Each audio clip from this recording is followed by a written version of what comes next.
one of Quezon City's busiest streets, may matatagpuan kayong isang establishmento na ala barracks ang dating.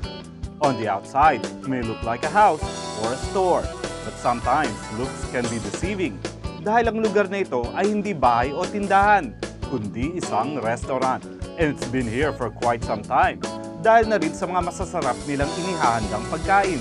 At baka magulat din kayo sa pagpasok nyo dito kasi military style ang pagkadisenyo nito. And why not? Its name speaks for itself. Ito ay ang Plebo Grill House.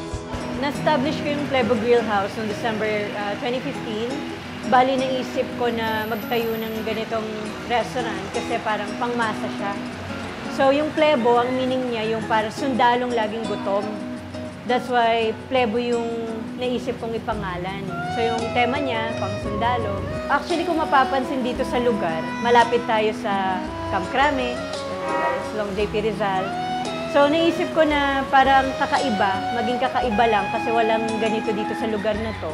Yun yung naisip ko na itayo na gawing tema ng resto. Yeah, may mga sundalo rin nagpupunta. Actually, may mga militar na kumakain dito pag tanghali. Kakaiba dito, lagi kasi na binabalik-balikan ng mga tao sa akin yung liempo, tsaka yung chicken inasal. Masarap daw, malasa, ganon. So, syempre, as of the owner, parang natutuwa naman ako na ganon yung feedback ng mga tao na kumakain. At kahit na busy streets ang kapaligiran nito, binabalik-balikan pa rin ito ng mga tao dahil na rin sa kakaiba niyang itsura at very affordable pa kahit kanino man. Nagsuserve din kami dito ng student meal. Actually, ang pinaka-mabenta rin sa amin, isa sa mabenta is yung burger steak with rice. Actually, yun yung 69 pesos mo, sulit na, may drinks na. Then may dalawa ka ng patty. So yun yung pinupuntahan din ng student dito. Yun yung talagang usually na pinupuntahan nila pagka-lunch. Yeah, ang nagiging reaction nila, unang-una nagsiselfie muna dito kasi maganda daw yung place. So nagsiselfie sila, then after nun magtatanong sa amin, bestseller. Then pag na-order na nila, nakain na nila, masarap, sometimes nag-order pa uli eh. Nag-order pa uli sila eh. Minsan pag may rice pa, a la carte na lang. Na-order nila, ulam-ulam na lang. Masarap, sabi nila masarap. Then bumabalik-balik naman sila. Nakakatuwa.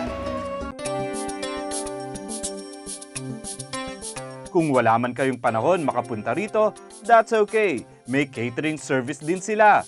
Kaya pwede nyong tikman ang luto ng Plebo Grill House kahit saan nyo man gusto. Hi again, my name is Jelly Maglangit. Gusto ko kayong imbitahan dito sa Plebo Grill House, number 11, JP Rizal Street, Barangay Marilag, Project 4, Quezon City. Especially po sa mga kabataan and family, every weekend po masaya po dito. Marami pong tao na kumakain. Sana po makapunta kayo dito. This portion was brought to you by the Plebo Grill House.